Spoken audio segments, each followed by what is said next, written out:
Hello, my name is Kathleen Smith, and I am a senior associate with the consulting firm Hazen and Sawyer.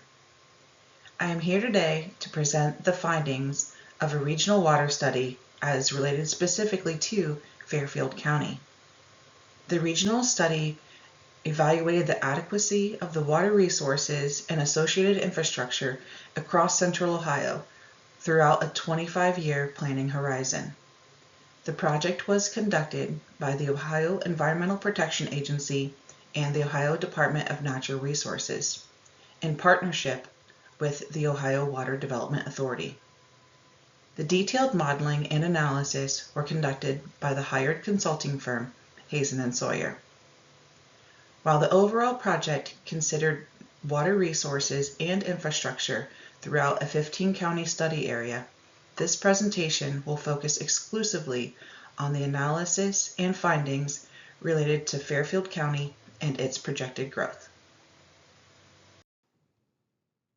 The agenda for this presentation includes an introduction to the study and its objectives, a discussion of both the current and future conditions that were evaluated as part of this project, a presentation of the needs analysis of current and future water supply, demand, and treatment capabilities.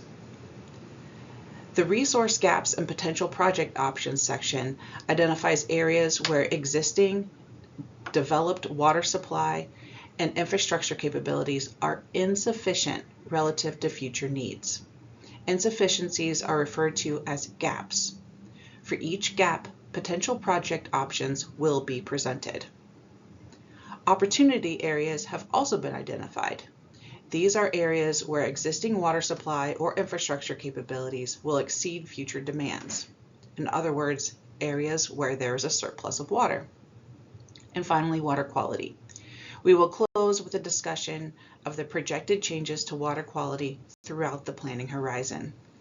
Projected water quality impacts were developed based on projected changes to residential development, industrial development, and temperature and precipitation conditions. So let's begin with a high-level introduction to the study. The Central Ohio Regional Water Study was completed for a 15-county area, as shown on the map. The overall goal was to quantify current and future water-related needs within the region and identify areas with water-related gaps and surpluses. The study evaluated water-related needs that span drinking water supply, drinking water treatment capacity, wastewater treatment capacity, receiving water capacity, and water quality for the years 2030, 2040, and 2050. Project objectives were identified for the Central Ohio Regional Water Study. The objectives include improve, maintain, and optimize resources while planning for growth. Results of the model were used to evaluate opportunities to secure safe and reliable water supply for public use, consider reuse water for non-potable needs, and identify areas of capacity limitations.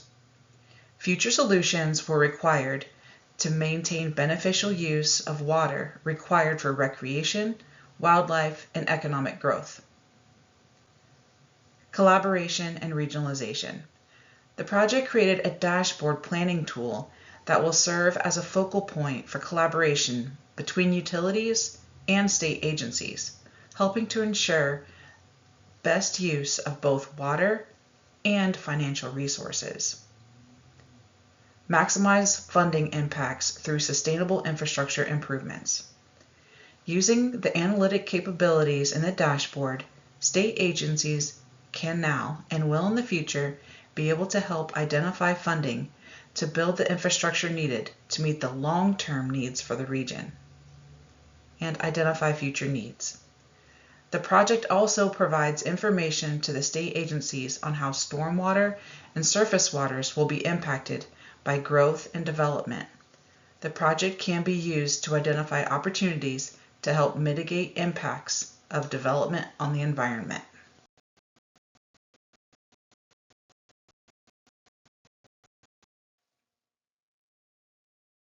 The The focus of the presentation will now shift to a discussion of the current water resources conditions in Fairfield County. This section will also include an introduction to the modeling that was completed for the evaluation of the overall water resources throughout the project area.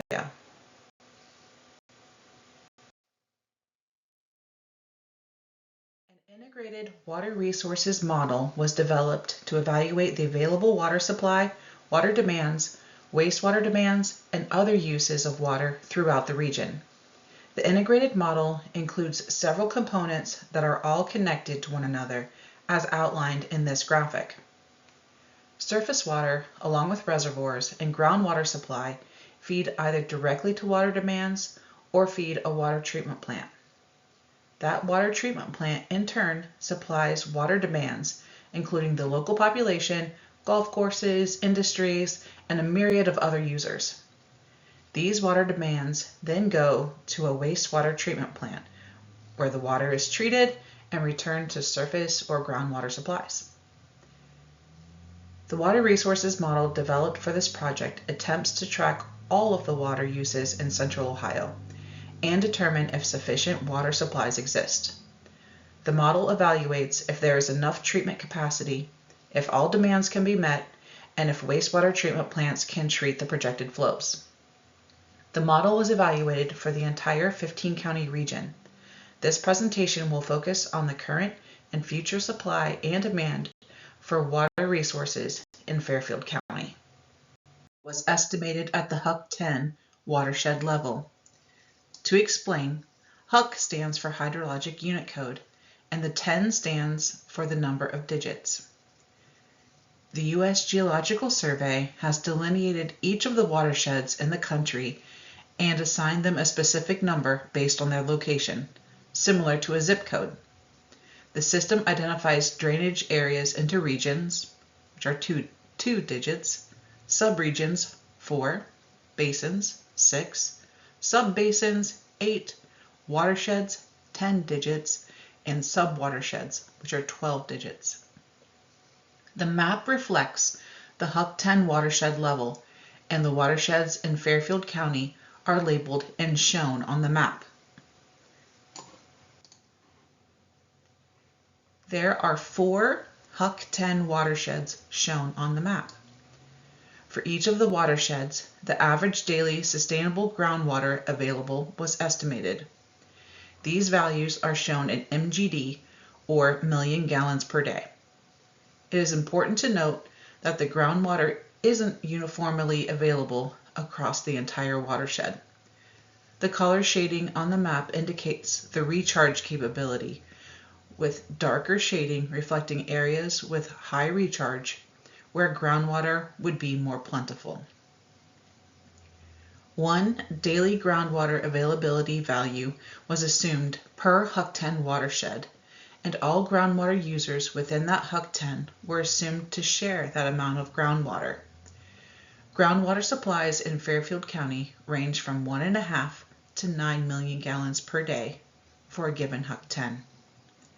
Across these watersheds, an estimated total of 21 million gallons per day can be sustainably withdrawn from Fairfield County groundwater sources. There are a few disclaimers about the groundwater approach that should be noted. First, scale.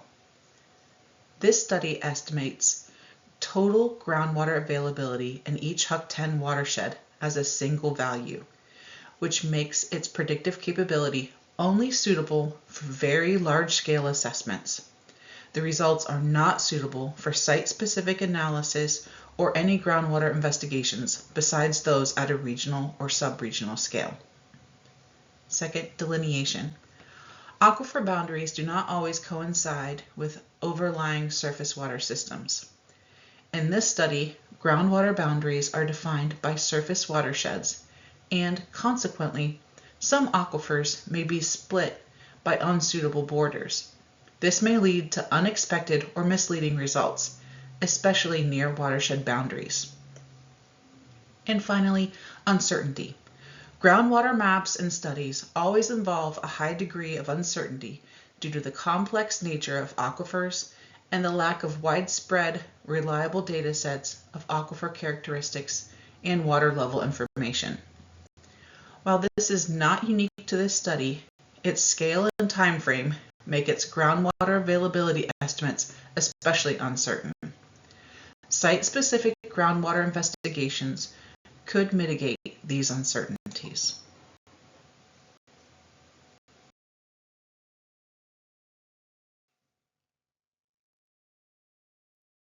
Egan and Associates assisted with the groundwater analysis and provided information regarding groundwater resources and conditions throughout the study area.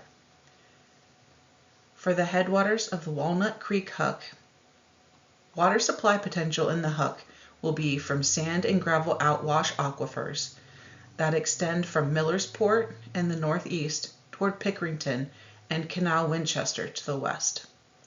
Areas outside of the outwash aquifer offer little opportunity for high-capacity groundwater supply development. For the Clear Creek Hook, according to ODNR, yields of 25 to 100 gallons per minute, or GPM, may be available from the sandstone aquifer in the eastern part of the Hook. Low-capacity bedrock in the western part of the Hook has little potential for high-capacity groundwater supply development. For the headwaters Hocking River Hook, sand and gravel outwash aquifers are present in the Hook along the Hocking River and east of Lancaster. The sandstone aquifer is present primarily in the southern part of the Hook. According to ODNR, yields of 25 to 100 gallons per minute may be available from the sandstone aquifer. Low-capacity bedrock in the northern part of the Hook has little potential for high-capacity groundwater supply development. And lastly, for the Little Rush Creek Hook. Sand and gravel outwash aquifers of limited extent are present in the eastern part of the Hook along Little Rush Creek near the village of Bremen and along Raccoon Creek in the western part of the Hook. Based on ODNR mapping, sandstone wells with a capacity of 25 to 100 gallons per minute are possible in the southern part of the Hook. Low-capacity bedrock in the rest of the Hook has little potential for high-capacity groundwater supply development. This study assumes that groundwater availability per Hook 10 is unaffected by land use and changes in precipitation and temperature, meaning that high recharge areas are assumed to be protected and long-term cumulative precipitation is assumed to remain consistent.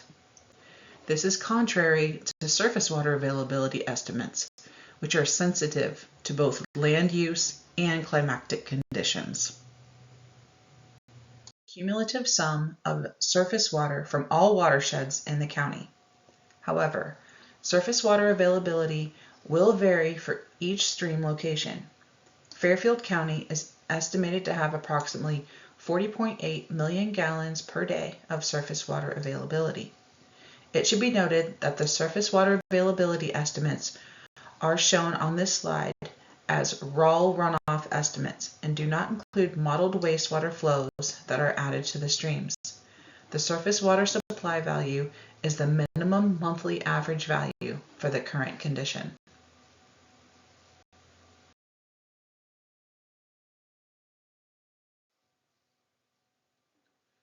Adding both the groundwater and surface water supplies together, it is estimated that Fairfield County has roughly 61 million gallons per day of total available raw water supply. This supply availability is roughly 35% groundwater and 65% surface water. Supply availability at the sub-county level varies by location based on aquifer yields and surface water tributary area, as presented on the previous slides. The next focus for this resource evaluation was the existing and future demands that draw raw source water from the available water resources. Data on water demand was developed using population data, which was available on a regional basis. The information on the current county population was obtained from MORPC, the Mid-Ohio Regional Planning Commission. These population data were used to further calculate water demand. The map on the slide is a heat map indicating the current estimated population distribution within the county. This estimate is for the year 2021, which is the year that the current conditions are based upon. Areas in blue tones are more densely populated, while the yellow tones indicate a less densely populated area. The darker in the center of the county indicate the population in Lancaster, while the dark blue in the northwest portion of the county indicate the population around Pickerington. This map shows the assumed utility service areas for the county. Water demands were calculated for each utility using service area boundaries, the population within the service area, and recent historical water production data, as reported to the Ohio Environmental Protection Agency. A per capita water use was calculated for each service area. This was calculated by taking the water production data and dividing by the assumed population within a service area, which resulted in a per capita water use of gallons per person per day. This per capita water use includes all types of users within the service area, whether it is residential, commercial, or industrial. It is important to note that in future conditions, no service area expansion was assumed, and the water per capita use for each utility was assumed to stay the same. This means that growth in projected population would also mean a proportional growth in commercial and industrial demand within the utility service area boundary. For future water demands, the per capita water use was multiplied by the assumed future population within a service area. The total calculated demands for the county are shown in this pie chart, categorized by type. In total, the water demands are 14.3 million gallons per day in the county for the 2021 current condition. The largest portion of the demand is shown in dark blue, which is labeled as municipal demand. This demand is approximately 5.2 million gallons per day, and this is based on the population and utility boundaries discussed earlier. It should be noted that each demand can be served by either a public or private utility. The next largest demand, shown in light blue, comes from the private water systems. Private water system demand is calculated using the population not within an assumed service area. This population is assumed to be self-serving using groundwater wells. The per capita usage assumed for these private water users is 70 gallons per person per day. The total demand estimated from private water systems users is 4.6 million gallons per day. The additional categories shown on the chart represent existing users with water withdrawal permits who report their use annually to the Ohio Department of Natural Resources. These include residential users such as rural housing developments or mobile home parks, commercial users including retail stores, industrial demands from manufacturing facilities, agricultural withdrawals from large farms, and seasonal users such as golf courses. The demands for these 5 categories are based on recent historical withdrawals. All of these various demands draw water from the available surface and groundwater resources. The municipal portion, which represents the largest water demand, also has an associated wastewater component.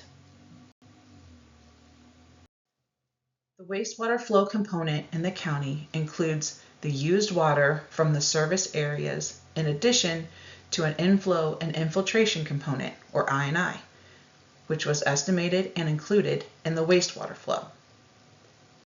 For the current condition, the maximum annual average wastewater flows are approximately 12.9 million gallons per day at the county level. The annual average wastewater flows were analyzed rather than the maximum month flows as was done for water. This is due to the wet weather impacts observed in the wastewater due to the inflow and infiltration impact. During rain conditions, areas with combined sewer systems could see very high flow rates, while during dry times, only the base flow is observed. High rainfall in a single month could skew the average.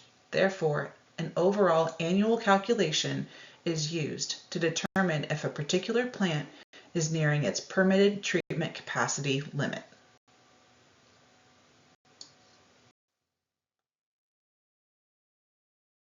The existing demands and flows can be compared to the existing infrastructure.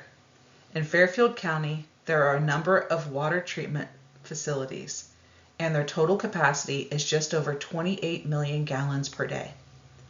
All of that source water is pulled from groundwater, and none of the source water is pulled from surface water or the local streams and rivers. Remember that the total maximum daily water demands are about 14 million gallons per day. So, in the current conditions, the county has sufficient capacity to provide treated water to meet demands. From a wastewater treatment plant capacity standpoint, the county has just over 23 million gallons per day of permitted capacity at the existing facilities across the county. The current maximum annual average wastewater flows generated by the demand and inflow and infiltration are about 12.8 million gallons per day. And again, the existing county infrastructure is sufficient to meet the current wastewater flows. With an understanding of the current conditions in the county, the next step was to expand the analysis and explore potential future conditions. This study evaluated conditions in 2030, 2040, and 2050. When analyzing future conditions, current data is projected from the present to the future in time. With that projection comes uncertainty, which is why analyzing multiple potential future scenarios can provide more resiliency and reduce the risk of failure. Scenario planning acknowledges there are several plausible future conditions that may occur and allows planning for several possible future conditions. On the left side of the cone, there is only one point because current conditions are known. As time goes on, the cone of uncertainty expands and the range of possible future conditions widens. The widening could indicate divergence among the scenarios and changes in the recommended project that aligns with that scenario. Analyzing several scenarios or plausible futures helps ready the region for ending up in future A, B, or C, and knowing the projects to implement all along the way. 4 model scenarios were developed to define the range of potential futures. Scenario conditions that were explored were 2 different precipitation and temperature changes and 2 different population estimates, totaling 4 different model scenarios. The different inputs of these scenarios will be explored further on the following slides. Scenario modeling. The expected growth trend was informed by the Mid-Ohio Regional Planning Commission, or MORPC. The MORPC population projections were informed by local zoning and land use plans. The historical growth trend was informed by the Ohio Department of Development, or ODOD. ODOD population projections are informed by historical birth, death, and migration trends. The population projections were used to estimate the future increases in municipal water demands and private water system demands over time. The bar chart on the left shows the different county level growth rates between 2020 and 2050 for the 2 population sources. The table to the right shows the future estimated total Fairfield County population for each source. The MORPC estimate results in slightly higher population estimates and therefore higher water water demands than the ODOD estimates. System populations are assumed to change over time based upon the two population estimates that were just described. The left graph shows the municipal population over time for both population estimates, and the right graph shows the private water system population over time for both population estimates. The municipal population are the people assumed to be served by a utility. The private water system population are the people assumed to be outside of a service area and have self-serving groundwater wells. The municipal population makes up a much greater portion of the population for the county, meaning most people in the county are assumed to have water served by a utility. The expected growth trend estimates assume a larger population increase over time for both municipal and private water system populations.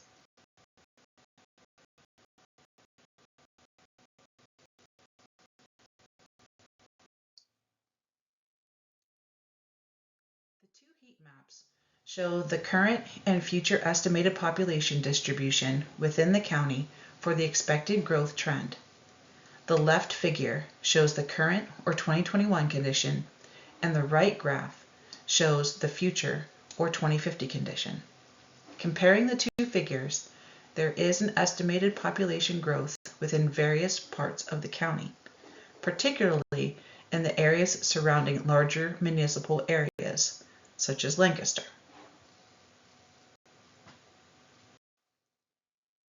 Current and future land use data was also provided by the Mid-Ohio Regional Planning Commission.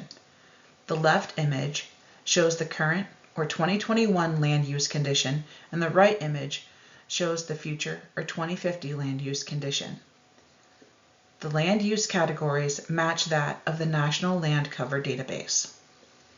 For the current condition, a large portion of the county is pasture or hay land use, with various areas of development. Over time, it is estimated that more development will occur, especially in the northwest portion of the county and surrounding some municipal areas such as Lancaster and Pickerington, which can be seen on the right figure. Another element of the scenario modeling are the different temperature and precipitation scenarios projected. Historical precipitation and temperature data from 1983 through 2022 were used to estimate the surface water runoff and evaporation. For the future conditions, change factors were applied to the historical precipitation and temperature data to analyze the effects it may have on surface water availability. Temperature and precipitation changes were based on the global climate model data downscaled to the Central Ohio area. There are different change factors for each month and future planning year, 2030, 2040, and 2050. Change factors were extracted from an ensemble of 49 global climate models from the Intergovernmental Panel on Climate Change. Two climatic conditions scenarios were selected for evaluation of future conditions: a moderate climate scenario and a hot and dry scenario. The moderate change scenario represents the middle of the road and utilizes the 50th percentile change factor for both temperature and precipitation from the ensemble of global climate model data. The top left graph shows the 50th percentile change factors for precipitation, and the bottom left graph shows the 50th percentile change factors for temperature. As the graph indicates, there is a greater change projected for temperature over the planning horizon. The extreme change scenario that was modeled is the hot and dry scenario, which utilizes the 5th percentile change factor for precipitation and the 95th percentile change factor for temperature. The top right graph shows the 5th percentile change factors for precipitation, and the bottom right graph shows the 95th percentile change factors for temperature. A scenario with no future temperature and precipitation change factors was also evaluated. The two temperature and precipitation conditions affect the future raw water supply availability, as the two different population estimates affect the future water demands. 4 model scenarios, all with different supply and demand conditions, were developed to reflect potential future conditions, as shown in the graphic. The intense pressure scenario consists of the 5th and 95th percentile temperature and precipitation change factors and the expected growth population estimates. The full speed ahead scenario consists of the 50th percentile temperature and precipitation change factors and expected growth population estimates. The easy does it scenario consists of the 5th and 95th percentile temperature and precipitation change factors and the historical growth population estimates. And lastly, the resource abundance scenario consists of the 50th percentile temperature and precipitation change factors and the historical growth population estimates. These 4 scenarios allow for planning of what different supply and demand conditions may look like and how those conditions compare to the infrastructure needed. As discussed, the different temperature and precipitation scenarios will impact water supply availability. In the model, the surface water supply availability was changed based on the temperature and precipitation change factors. However, groundwater availability values were unchanged based on these change factors. The graph shows the total supply availability before any demands for both surface water and groundwater over time for both change scenarios. Generally, the extreme change scenario, where it's hotter and drier, results in less available surface water supply availability over time, and therefore less available total raw water supply. This bar chart shows the assumed future water demands over time in Fairfield County, broken up by type. As shown previously, current demands are mostly municipal demands and private water system demands. For future demands, industrial demands become a significant portion of the total demand by 2030 and continue to be a large portion of the demands throughout the planning period. Agriculture demands also have a future increase. The assumptions for future industrial and agriculture demands will be discussed in more detail on the following slides. The Ohio State University was consulted about assumed increases in future agricultural irrigation water demands. It is estimated that by 2040, agriculture fields will need at least 5 inches of irrigated water during the critical growing season, which occurs between July and September. Based upon this information, the team reviewed future land use to identify where agricultural fields are expected to be in 2040 and 2050, and calculated the water demand that would be needed for 5 inches of irrigation across those agricultural fields. These irrigation demands are present for the 2040 and 2050 condition and are assumed to use groundwater for source water. Based on the assumed irrigation needs discussed on the previous slide, the agriculture demands were increased by roughly 0.3 MGD at the county level for 2040 and 2050, which is shown in the circled dark gray bars.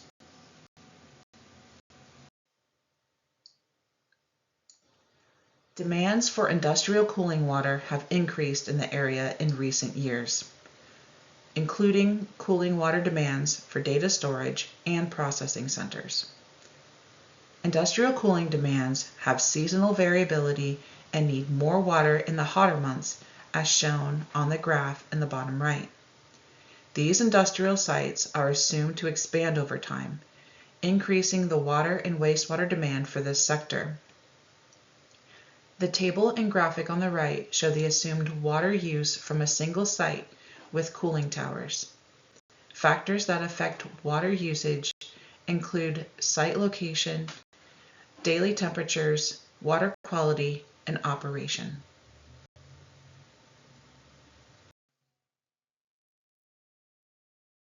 Based on the assumptions described on the previous slide, industrial demands are assumed to increase over time and become a larger portion of the assumed future water demands in the county, as shown in the dark red bars that are circled. Previously, the current water and wastewater capacities were explored at the county level. There are currently no future new or increased infrastructure capacities that were modeled for Fairfield County. Therefore, the current water and wastewater capacities were assumed to remain constant through 2050. In this section, we will discuss water resource and related infrastructure needs at the county level. Surface water and groundwater supplies in orange. The max month municipal water demands in light blue, and the water treatment capacity in dark blue over time. Since the demands are less than the water treatment capacity and less than the raw water supplies for all years in the planning period, the treatment capacity and raw water supplies are sufficient to meet municipal demands at the county level.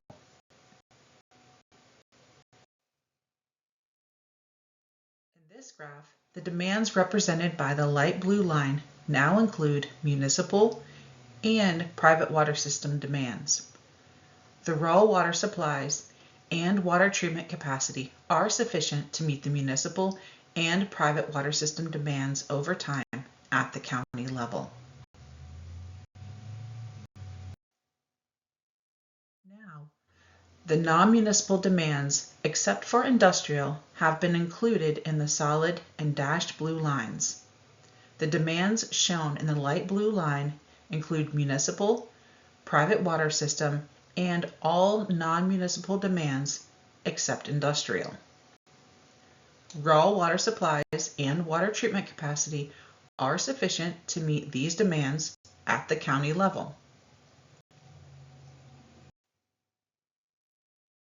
Finally, when assumed industrial demands are added, the raw water supplies and water treatment capacity are still sufficient to meet the water demands at the county level, though the demands start to approach the limit for the water treatment capacity by 2050.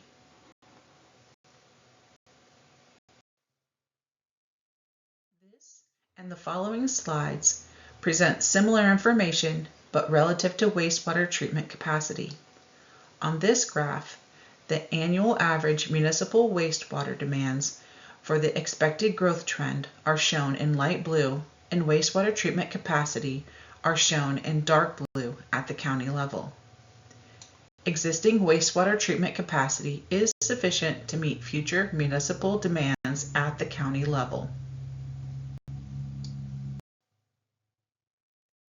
As indicated in the graph, with the addition of industrial wastewater flows, the wastewater flows do not exceed treatment capacity through the 2050 time horizon. The previous section evaluated supply and infrastructure availability relative to demands at the county level. This following section will address resource gaps and abundances when you consider where those supplies, infrastructure, and demands are projected to occur within the county. The dashboard planning tool that was created as part of this study helps users visualize the resource gaps and resource abundances. The nodes on the map are color-coded by type and are sized based on how large of a gap or abundance there is for that given node. If a node is filled in red, that indicates a gap. Gap definitions are as follows. For a surface water node, is any shortage observed? For a reservoir node, does the usable storage ever reach 20%? For a groundwater node, does the remaining groundwater amount ever reach zero? For a water treatment plant, is the maximum monthly average flow greater than 80% of the permitted capacity? For a wastewater treatment plant, is the maximum annual average flow greater than 100% of the permitted capacity? This table summarizes resource gaps within the county for each scenario and model year. There are at most 6 gaps for any given year and scenario for the entire county. Most identified resource gaps in the county are infrastructure-based and not raw water supply-based. These gaps will be explored further on subsequent slides. Findings in the subsequent slides reflect the expected growth and moderate temperature and precipitation change in 2040. The 2040 full speed ahead scenario was selected as the target planning scenario to allow stakeholders to assess the current and future project needs without extending too far into the future while using reasonable temperature and precipitation projections. Detailed discussion of the potential projects that could fill identified water resource and infrastructure gaps within Fairfield County. The project focused on identification of opportunities and strategies to fill those resource or infrastructure gaps. Gaps can be filled through a variety of ways depending on the type of gap. For example, a supply gap could be filled by constructing a reservoir or implementing a policy to restrict use during times of low supply availability. Other solutions include expanding treatment capacity and leveraging reuse water. Gaps are often filled with a project or a set of projects.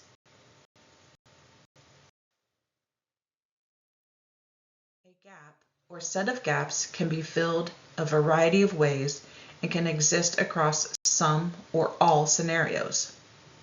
A scenario scorecard was developed to assess the favorability of a project used to fill a gap. 5 scorecard criteria were developed to evaluate projects compared to each other as indicated on this slide.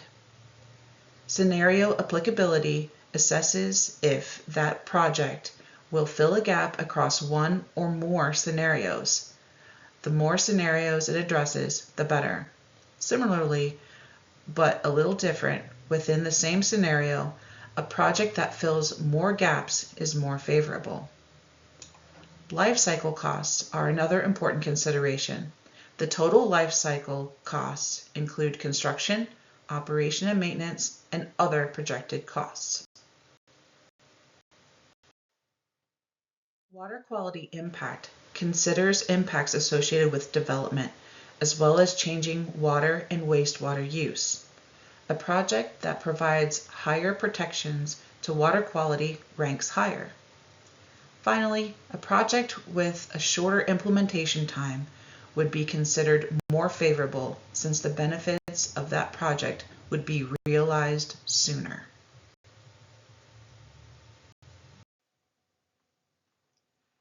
The next few slides provide solution strategies for the 2040 full speed ahead scenario.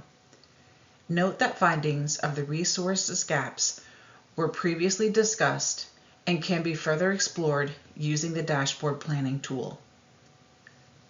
The dashboard facilitates scenario planning where gaps in other scenarios may also be filled with projects. Generally, the projects provide solutions for gaps beyond the 2040 full speed ahead scenario.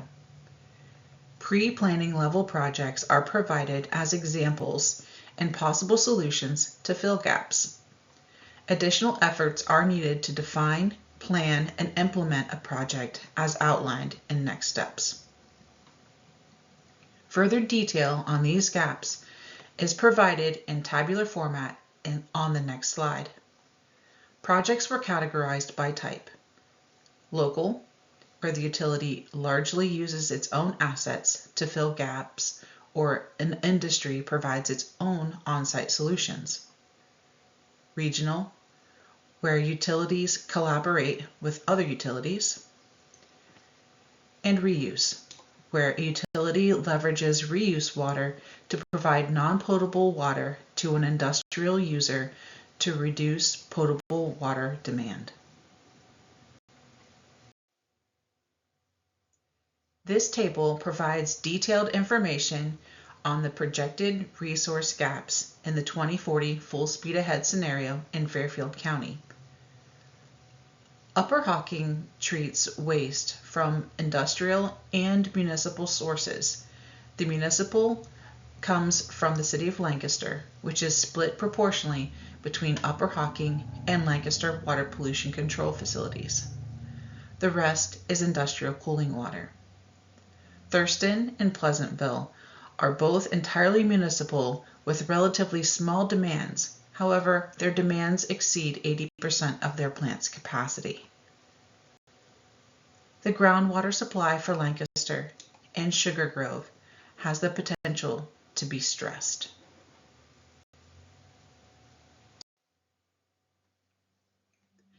The Upper Hocking Water Pollution Control Facility is expected to see increased flow from residential and industrial growth. As indicated in the table, wastewater capacity will be generally sufficient to meet municipal demands. The combined municipal and industrial demand will create a gap of 0.23 million gallons per day. Consequently, no gap relative to water treatment is expected, as shown in Table 2. Planning level projects were developed to fill the wastewater treatment plant gap. Projects were categorized by local, regional, and reuse, as previously discussed. Two local project examples are indicated on this slide. Note that there are potentially more options which may arise if alternative future scenarios are considered. In the table, each project is provided with a name, a list of projected infrastructure needs for water treatment plants, wastewater plants, and conveyance or outside the fence needs. It should be noted that outside the fence consists of distribution and conveyance piping that is needed to connect new areas and users. The conveyance needs estimates, when provided, are planning level. The total cost is the sum of the projected infrastructure needs.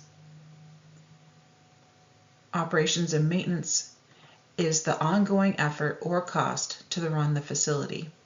A numerical cost estimate is not practical at this planning level, but the order of magnitude is provided for reference. Option A is for Upper Hocking to expand the wastewater treatment plant by 2 MGD, size to meet the gap, plus additional capacity to provide for future users. Option B is for the industrial user to provide its own treatment. Industrial users often do not require the same level of treatment, creating an opportunity for reduced treatment costs. This slide presents one regional option considering potential opportunities to shift flows to another facility. Collaboration with other utilities can create solutions that otherwise might not be possible. Benefits could include cost-effective infrastructure, shared costs, added technical capabilities, increased access to water supplies, and others. One straightforward regional project could be an interconnection to another utility that has available capacity. Option C considers shifting flow in the system to the Lancaster Water Pollution Control Facility. The listed construction costs include a pump station and piping. However, it is likely that flow could be shifted within the system more cost effectively.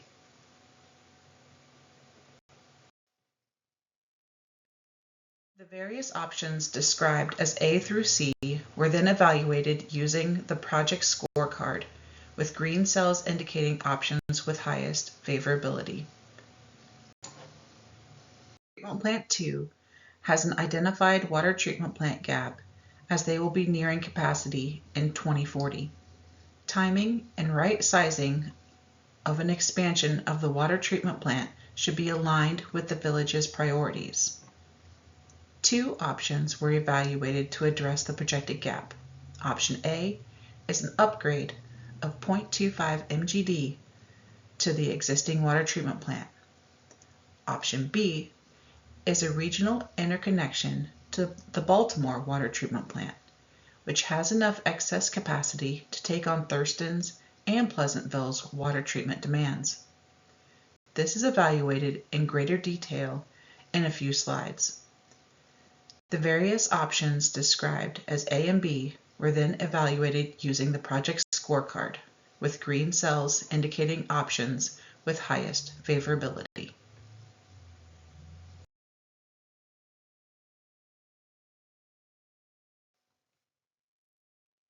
The Pleasantville Water Treatment Plant has an identified water treatment plant gap as they will be nearing capacity in 2040.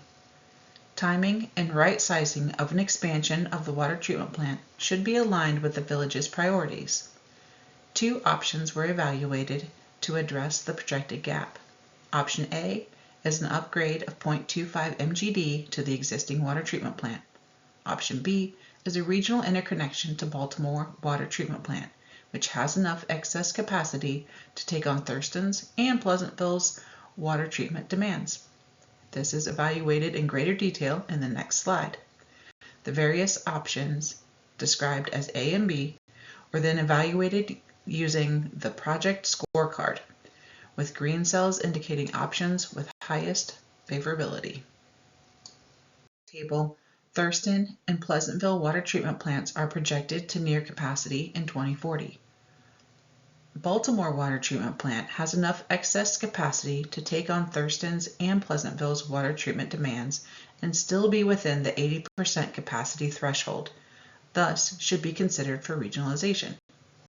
The cost to add the interconnections from Thurston and Pleasantville are estimated to be $17.6 million, according to the approximate cost of booster pump stations and distribution piping. Groundwater gap due to rising municipal and industrial demand. Alternative source water should be considered, and water reuse for agriculture and industry should be evaluated. Stormwater practices that enhance groundwater infiltration should be promoted.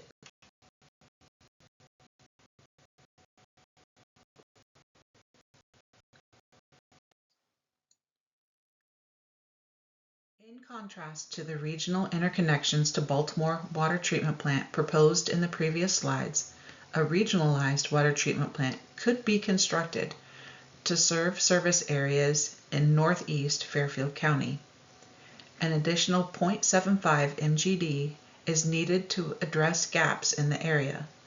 Though Baltimore water treatment plant is not projected to have a gap, it could be considered as well.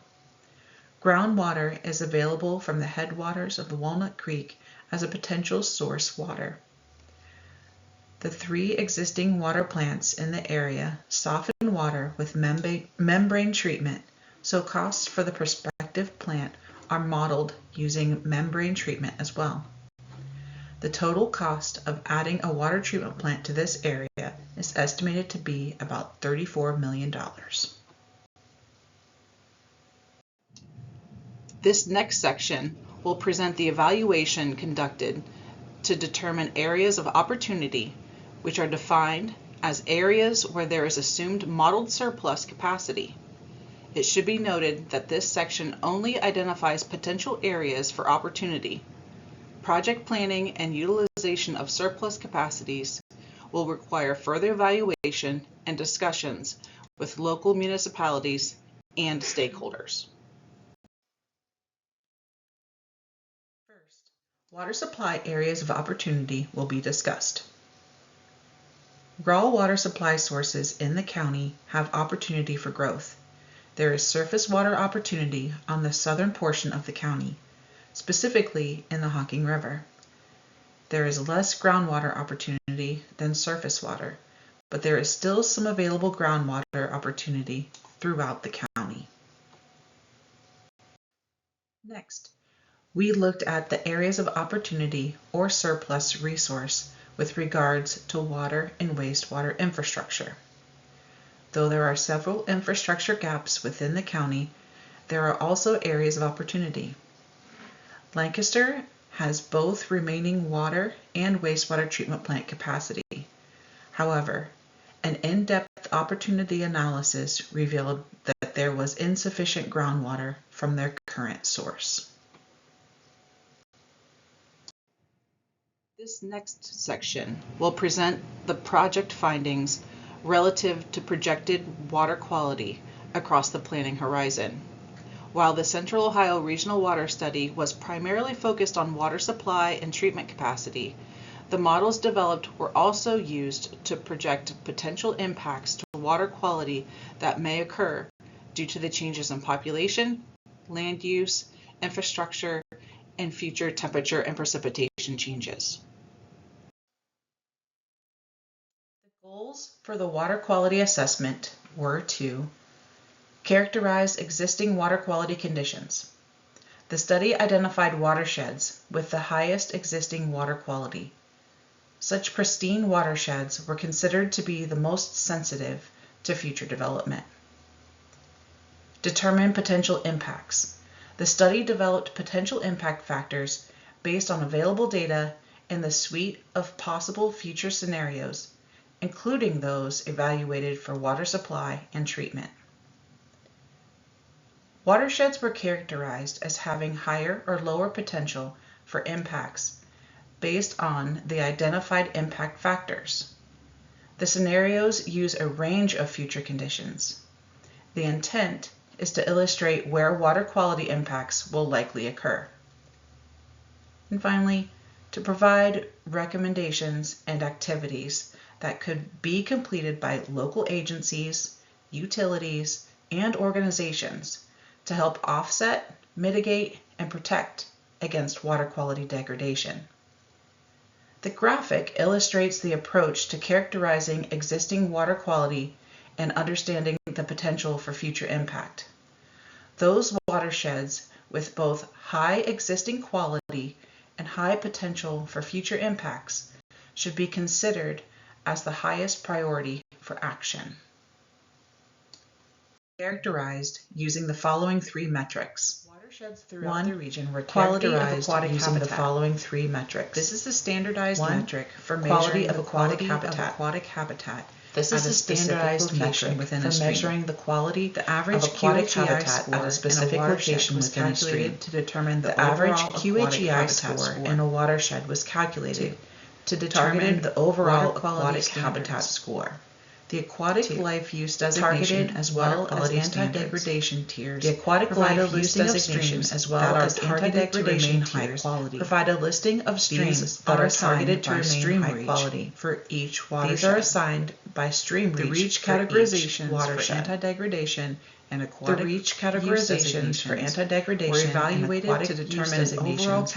evaluated to determine overall categorization at the watershed level. Stream biological health. And 3. The Ohio EPA has performed modeling to estimate the potential biological health to estimate the potential biological health land use factors headwater streams and a desktop analysis. Land use factors. This modeling generated an estimate for all of the headwater streams. This modeling generated an watershed for all the headwater streams. Categorization of the results was applied to each watershed of the results was all of the stream watershed within its boundary. Based on all of the stream reaches within its boundary. Given the above factors, an overall water quality category was applied to each water quality category, ranging from poor to each HUP 12 watershed.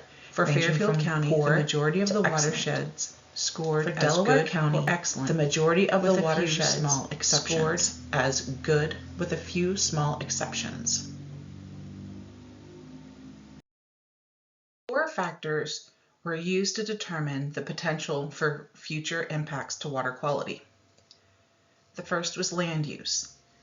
The population and land use projections provided by MORPC were used to estimate the overall change in the percent impervious of the watershed as estimated to occur by 2030, 2040, and 2050. Literature data has shown that increased impervious area in a watershed is typically correlated with decreasing water quality. As impervious area increases, the overall stream water quality tends to decrease. Second is hydromodification. When streams see higher flows and/or more frequently occurring storm events, stream banks may experience increased erosion. With these flow changes, streams may become incised and disconnected from floodplains, resulting in a decrease in water quality and increase in suspended solids. Next, increased occurrence of low flows. During dry weather conditions, healthy streams may typically maintain base flows to support aquatic life. If the low flow periods are extended or flows are projected to be lower under future conditions, it could have a negative impact on water quality due to loss of aquatic habitat and could therefore lead to more restrictive permitting requirements. Finally, temperature and precipitation. Changes in temperature and precipitation were considered in multiple scenarios. The stream model was again used to evaluate the impact of temperature and precipitation conditions during low flows. In some watersheds, the impact of temperature and precipitation on stream flows was found to be more significant due to lower flows during dry conditions that were not able to be offset through either wastewater treatment plant effluent or increased runoff.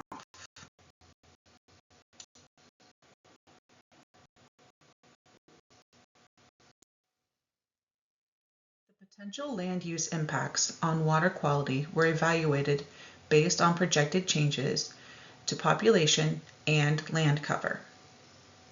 The population and land use projections were provided by the Mid-Ohio Regional Planning Commission. The data was used to estimate the overall change in percent impervious within each watershed. The colors reflect the absolute percent increase in impervious area. Thus, a 5% increase in impervious area would indicate that the total percent impervious in the watershed would increase from 10 to 15%, for example. Literature data shows a strong correlation between stream conditions and the percent impervious for a watershed. As the percent impervious increases, water quality tends to decrease, particularly in areas without appropriate setbacks, mitigation, or stormwater controls. Northwestern Fairfield County continues to show the majority of the increase in impervious area over the next 25 years. Hydromodification impacts. When streams see higher flows and/or more frequently occurring storm events, stream banks may experience increased erosion. With these flow changes, streams may become incised and disconnected from floodplains, resulting in a decrease in water quality and increase in suspended solids. A stream model was developed for the entire 15-county service area to simulate stream flow from runoff as well as from wastewater treatment plant infrastructure. Future scenarios were developed that examined the impact of changes in population, land use, and temperature and precipitation on projected flows. 40 years of simulated stream flow were analyzed to determine the impact of different future scenarios on projected flows. Flows from the model were used to determine which watersheds may have a higher potential for channel modifications due to changes in flows. Watersheds in dark blue have higher potential for future hydromodification impacts based on the regional watershed model. For watersheds with a downstream modeled link, any of the watersheds that saw a 10% or higher increase in projected flows during frequently occurring storm events were designated as having a higher potential for hydromodification to occur. The watersheds with a lower potential may still experience hydromodification in isolated instances, but changes are not projected to be as significant given the range of forecasted scenarios.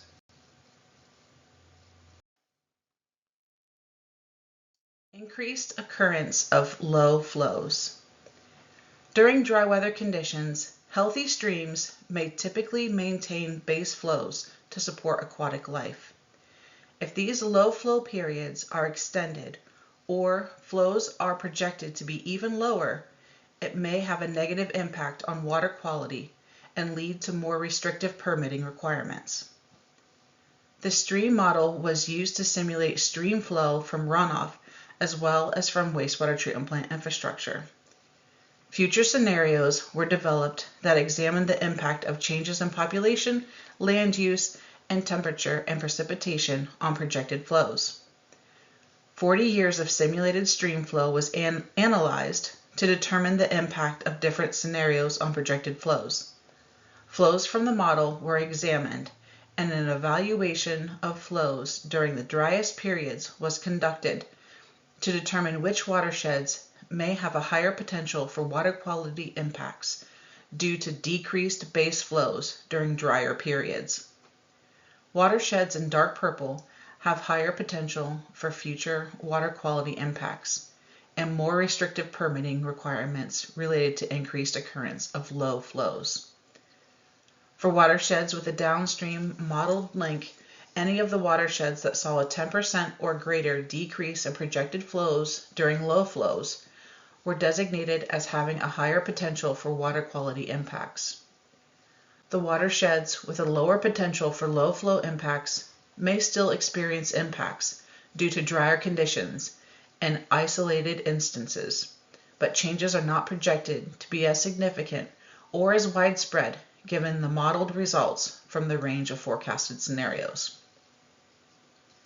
As noted, these areas are not indicative of any potential water supply or availability concerns, but instead indicate areas where low flows could impact habitat and permitting requirements. Temperature and precipitation. Changes in temperature and precipitation were considered in multiple scenarios. The stream model was again used to evaluate the impact of temperature and precipitation conditions during low flows.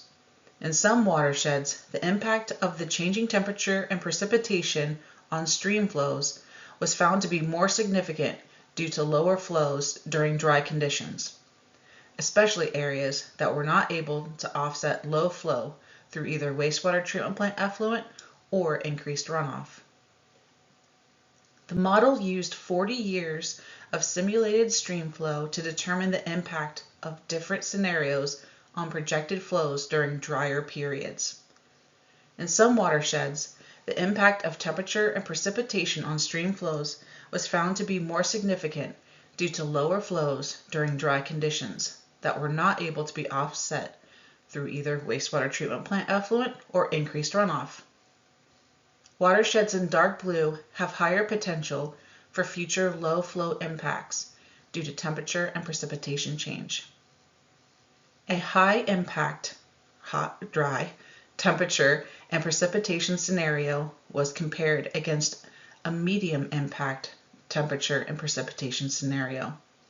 For the high impact scenario, if the base flows were lower than those in the medium impact scenario, then the watershed was flagged as having a higher potential for water quality impacts due to temperature and precipitation conditions. In some cases, high temperature and precipitation impacts were found to be slightly offset through increased wastewater treatment plant effluent and additional runoff from impervious areas. Overall, these areas flagged as high potential for temperature and precipitation impacts are those areas that may be slightly more vulnerable to temperature and precipitation impacts. All of the watersheds experienced some impacts and flows due to changes in temperature and precipitation.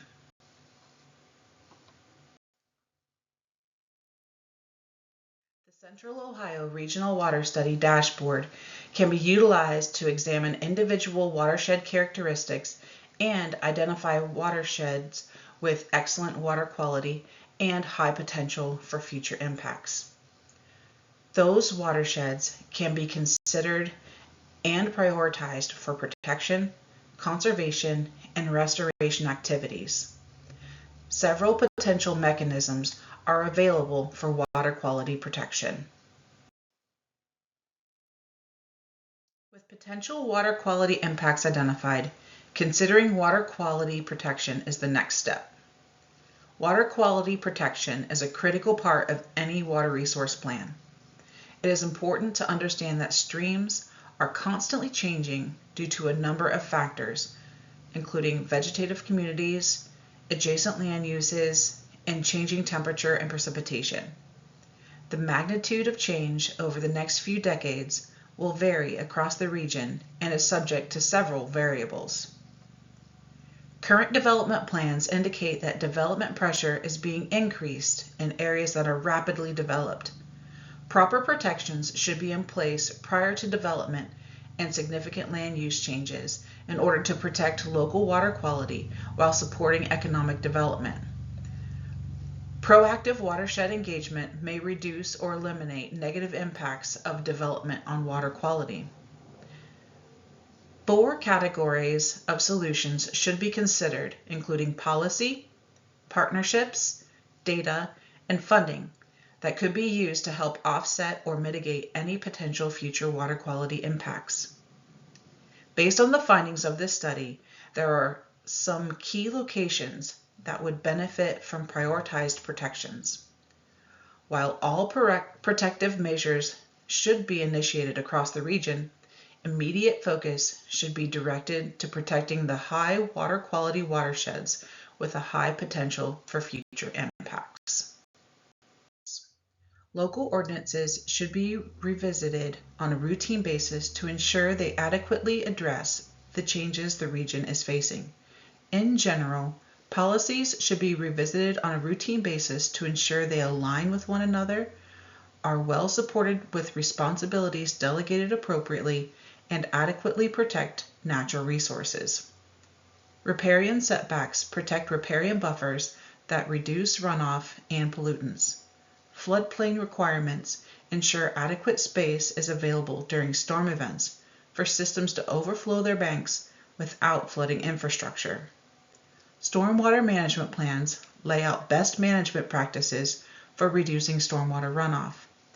Zoning and planning codes restrict development to certain areas, and in doing so can be used to protect valuable resources. Tree codes can encourage strategic planting of native and temperature and precipitation resilient trees, which compose riparian buffers and promote stormwater infiltration rather than runoff. Fee rates established for Planning Commission and soil and water conservation districts should be reviewed to ensure they adequately support proper review. These ordinances may be implemented at various levels, in which case a designated authority should be tasked with inventorying where the policies are and are not in effect and to encourage collaborative efforts. The county should push to have 9-element non-point source implementation strategies or NPSIS plans in place as early as possible. NPSIS plans are defined at the HUC 12 watershed level. There are 31 HUC 12 watersheds completely or partially located in Fairfield County, of which 5 have an Ohio EPA-approved NPSIS plan in place. NPSIS plans need to be in place in order to be eligible for 319 funding and to help define and prioritize projects. The NPSIS is a living strategic planning document that summarizes causes and sources of impairment, establishes critical areas, identifies quantifiable objectives to address causes and sources of impairment, and describes projects designed to meet those objectives. The NPSIS is designed to evolve as projects come and go and will need to be reevaluated periodically, similar to the regulations mentioned above. MS4 compliance. NPDES permits are routinely updated. Every 10 years, urban areas are redefined by the Ohio EPA based on census data, and the next census will be in 2030. Communities need to be prepared if they are close to reaching that threshold. Consider eventual need for separating permit administrative duties as communities approach that urban area definition. Consider adopting additional regulations for areas experiencing rapid development that are not within a defined urban area. Ensure plans and resources are in place to support adequate preparation and review of an increased number of PTI and NOI applications. Ensure resources are in place to support increased number of SWIP reviews and construction site inspection. Educate communities on grant funding and other mechanisms available to support compliance with local water quality initiatives. MS4 communities can leverage a NPSIS plan to meet permit requirements by identifying watershed-specific strategies and projects that improve water quality.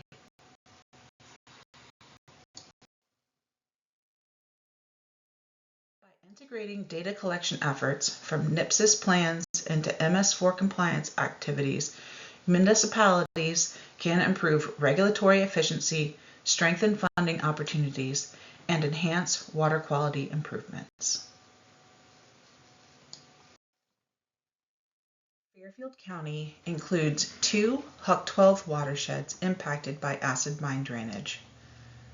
Both have an Ohio EPA endorsed AMDAT plan, which is a specialized plan focused on mine drainage. A NPSIS addresses various types of non-point source pollution. A NPSIS plan is required for Section 319 funding, while an AMDAT plan is developed as part of mine reclamation efforts or as a supporting document for watershed restoration. An AMDAT can be incorporated into a NPSIS plan.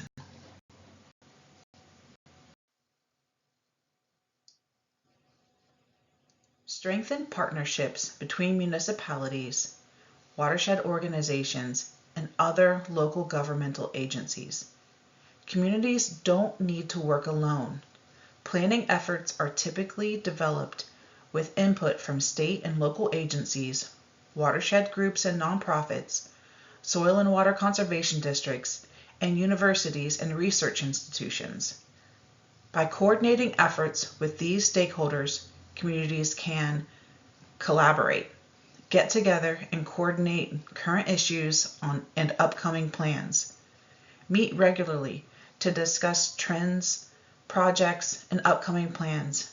This can be outlined in stormwater master plans and can be expanded upon to involve additional stakeholders to discuss overall watershed action items.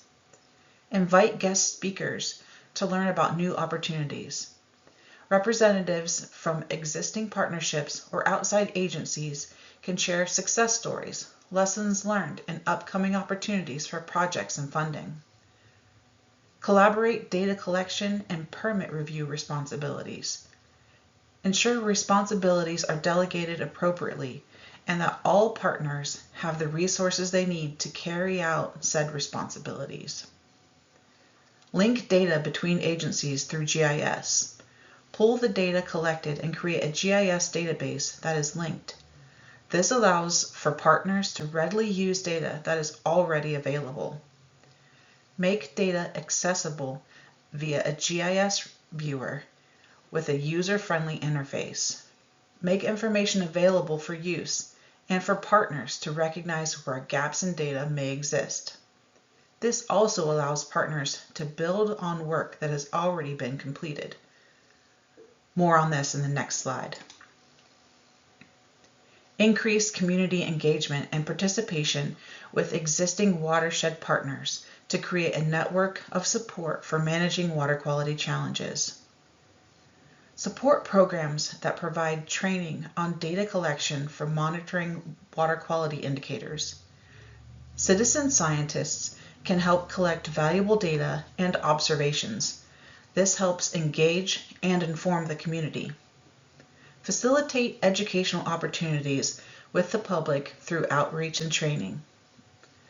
Utilize NPSIS plans to identify partners and outreach resources. Host a platform to collect public observations and concerns.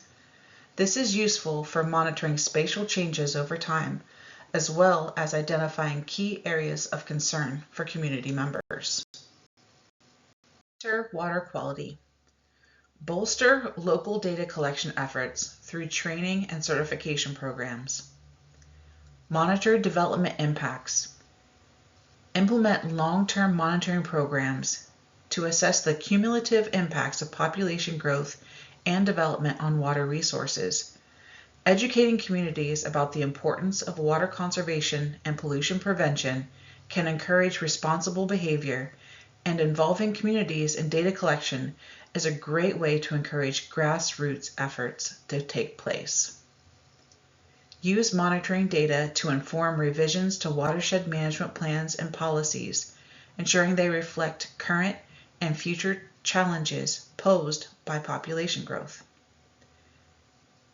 Digitize records. Encourage the use of GIS viewers to store available data collected by various governmental and public entities. Digitize existing record drawings and georeference new development records as they are constructed. Ensure data is collected equitably across the county, focusing on watersheds with high quality features and those experiencing ongoing issues or areas adjacent to, and notably downstream of, new development. Public reporting. Collect observations of flooding, erosion, and general water quality and store records digitally for analysis and reference. This will help identify areas of concern that are being felt by the community. Share monitoring results with the public and stakeholders to increase transparency and accountability. The figure shown is a screenshot of some of the layers the Northeast Ohio Regional Sewer District has available to the public on their GIS viewer. Red dots show public reported flooding. Storm sewers are depicted, and attributes from records and inspections are stored. Attributes including pipe size, material, depth, and age are readily available and spatially referenced. Inspection data can be tagged to assets for tracking purposes. Department of Health IDDE sampling locations and results are also available. USGS stream gauges are linked, as well as ODOT bridge inspection data. Planning studies are identified that include reports and recommendations for the problem areas where available. Prioritize infrastructure upgrades. Secure funding for critical infrastructure such as stormwater management systems, wastewater treatment plant upgrades, and failing septic system replacements to support growing populations.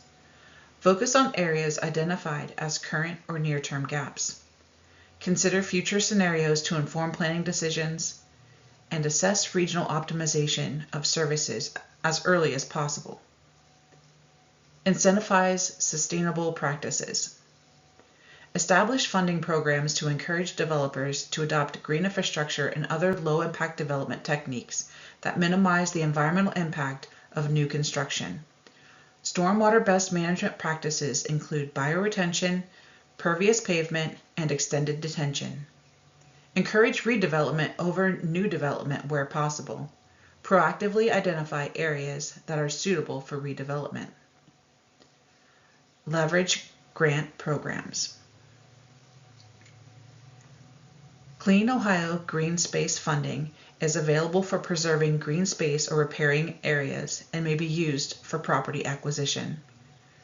Ohio EPA Water Resource Restoration Sponsor Program allows nonprofit organizations, parks, and municipalities to apply for funding to protect or restore high-quality water resources. Competitive annual process is employed that connects recipients with a sponsor. Interest from the sponsors through the WPCLF loan ideally pay for the implementer projects.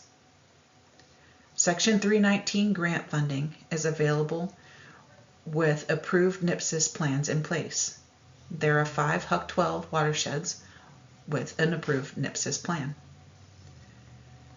ODNR Division of Mineral Resources Management Acid Mine Drainage Set-Aside Program.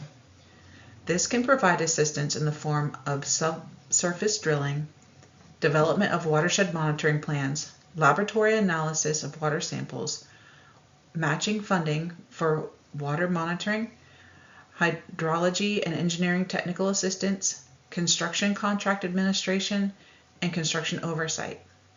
Once watershed restoration plans are developed for a hydrologic unit or for a sub-watershed within a hydrologic unit, DMRM may also provide matching funding for the purpose of construction of an abatement project.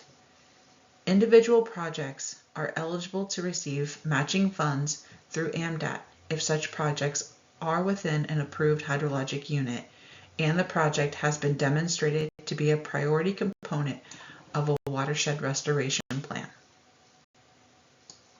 H2 Ohio provides funding through H2 Ohio Rivers and H2 Ohio Wetlands. The Rivers program has several grant funding opportunities.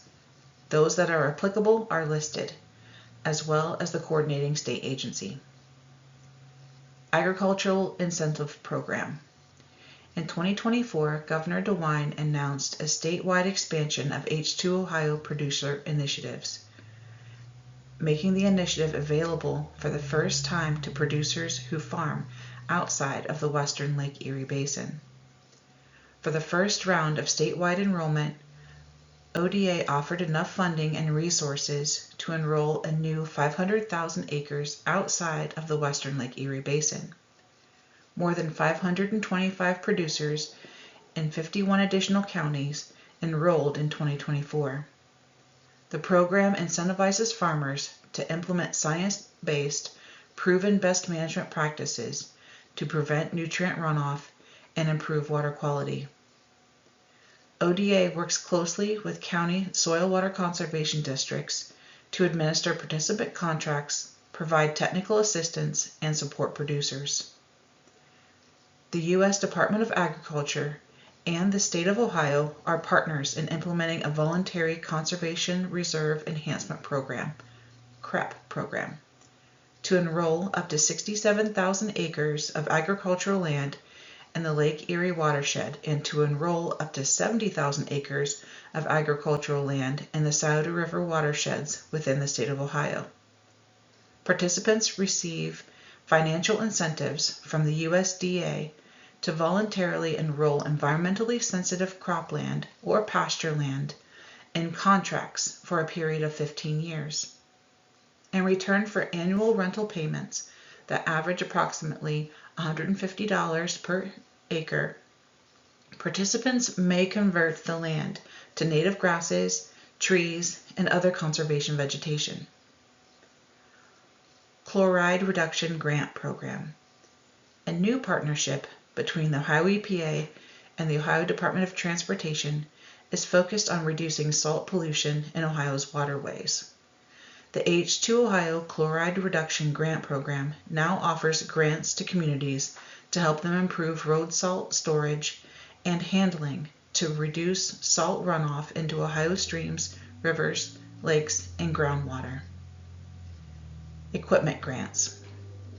Ohio EPA awarded more than 250 communities across the state a total of $1 million in grants for equipment needed to maintain their public drinking water infrastructure. The grants cover distribution system equipment such as mobile leak detectors, line locators, valve exercisers, flow meters, hydrant condition assessors, pressure monitors, and training to use the equipment. In 2024, a second round of grants were awarded to over 250 communities for a total of $2.2 million. Equipment obtained under the grant must be used to exercise distribution system valves, perform leak detection on the distribution system, and for meter accuracy testing. Healthy Rivers Livery Grant Program. The program will support livery owners in removing trash from rivers and addressing long-standing cleanup needs. The grant will support up to $10,000 in costs to clean up Ohio's rivers and streams. Dam removals. The H2 Ohio Rivers program is also focused on removing low-head dams across the state that have outlived their intended use and are harming water quality through oxygen depletion, trapped sediment, and interrupted fish migration. Water infrastructure funding. Ohio EPA, through H2 Ohio funding, has awarded grants for a variety of water infrastructure improvements, including home sewage treatment system replacement, collection and conveyance system improvements, and treatment works upgrades. The H2 Ohio statewide wetland grant program is a reimbursement grant program that provides up to 100% project funding for high-quality natural infrastructure projects focused on nutrient reduction and water quality improvement across the state of Ohio. Applications for grant funding for projects outside of the Western Lake Erie Basin are open annually. Types of eligible H2 Ohio wetland or natural infrastructure projects include wetland creation, hydrologic restoration of wetlands on hydric soils, hydrologic enhancement of existing wetlands, floodplains, and repairing corridors, stream conservation channel design and floodplain restoration, restoration of forested riparian buffers, acid mine drainage abatement projects, dam removal and associated restoration, property acquisition if associated with water quality restoration project, and stormwater retention or green infrastructure projects. In summary, the Central Ohio Regional Water Study included an evaluation of projected residential and industrial growth, the associated increased water demand, available water resources and water-related infrastructure, including a look at water and wastewater treatment plants. The study evaluated the adequacy of existing resources and infrastructure to meet projected increases in demand over a 25-year planning horizon. The findings for Fairfield County can be summarized as follows. Fairfield County is projected to experience residential and industrial growth in the near future. This growth has the potential to put stress on available water supply and related infrastructure. Water resource and infrastructure capacity was compared to projected water and wastewater demand. Future projects were identified to alleviate or offset projected gaps. Projects identified as part of this project have been designated as local, regional, or reuse focused to give a range of potential future investments. In addition, areas of opportunity have also been identified, which could lead to regional partnerships and a sharing of resources. As growth occurs through the county, plans and pathways for protecting local streams and encouraging sustainable development practices can be leveraged. If you have comments or questions regarding this presentation or the Central Ohio Regional Water Study dashboard, please see the project website. Thank you.